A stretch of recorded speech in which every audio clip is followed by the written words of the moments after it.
it possible to be hungry even when you're full? Absolutely. Hunger is just a signal from your brain telling you to eat. And if you are having a lot of food preoccupations or cravings that come about by being in hormonal imbalance and having a lot of addictive qualities to the food around us, when we're cued from the environment, then we still are going to get signaled by our brain to eat. And it is the same hunger as if you haven't eaten in a while, because the point of the hunger is to make you eat. So the brain just uses the same set of signals to get the results that it wants. Hunger doesn't come from your digestive system. Hunger comes from your brain. So an example of this would be if someone has a head injury or brain damage or dementia, and their mind isn't working quite right, so their brain isn't firing exactly right, they can eat a full meal and then ask you 5 minutes later, when are we going to have lunch? So their body isn't really communicating to their brain, but more importantly, their brain isn't really processing these signals and sending out the right signals to you. So the important thing to remember is that food is inherently addictive. It's very rewarding to eat food. It soothes us, it stabilizes our mood, it creates a feeling of pleasure and anticipation, it makes bad feelings go away. Just like recreational drugs and antidepressants and things like that. The same receptors in our brain that we take medications for, or drugs, recreational drugs, to alter our mood, food has this effect as well.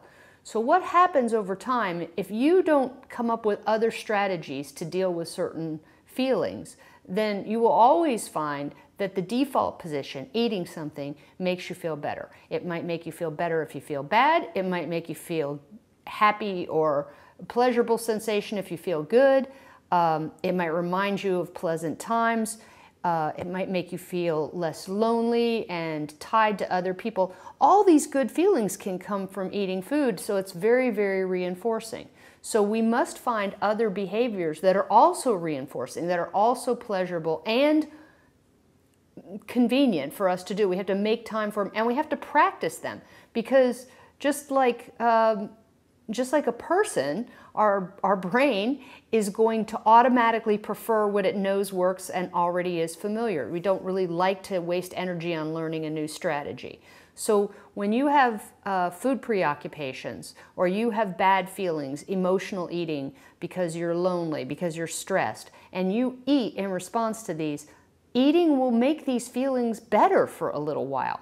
And all that does is reinforce the next time it will make you want to seek out food. So you have to have an alternate strategy. You have to be aware that, of course, food is going to make you feel better. That's built into our DNA. We have to have a lot of motivation to go out and get food, even if we don't really feel up to it, because food wasn't, available at a drive-through. You couldn't just think of food and it would be in your mouth. You had to hunt it, gather it, prepare it. It took most of our time and effort just to get the food that we needed from our environment. We had more leisure time, but we also had to devote most of our work time just towards finding food.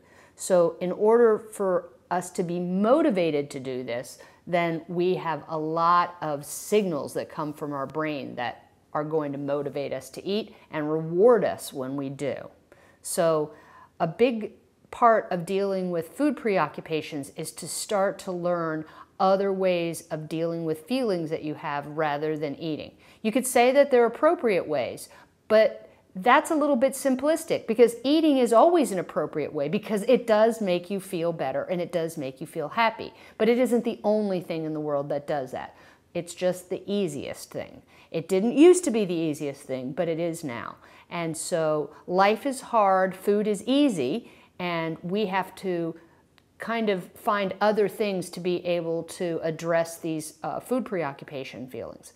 Now, that being said, when you're having intense cravings or food preoccupation, Because you're in fat storage mode and you're restricting, it's unlikely you can think of an activity that's going to take these away. So the first order of business is to get out of fat storage mode and get your hormones in line so that you're releasing weight so it can be used as a fuel source. Because as long as you're in lockdown on your fat stores, your brain is going to keep signaling you to eat. And the environment is full of food, so it will be really, really hard to ignore by doing something like knitting or going out for a bike ride or something like that. They work, but they don't work immediately and they don't work that well. So we need to get the food cravings under control first.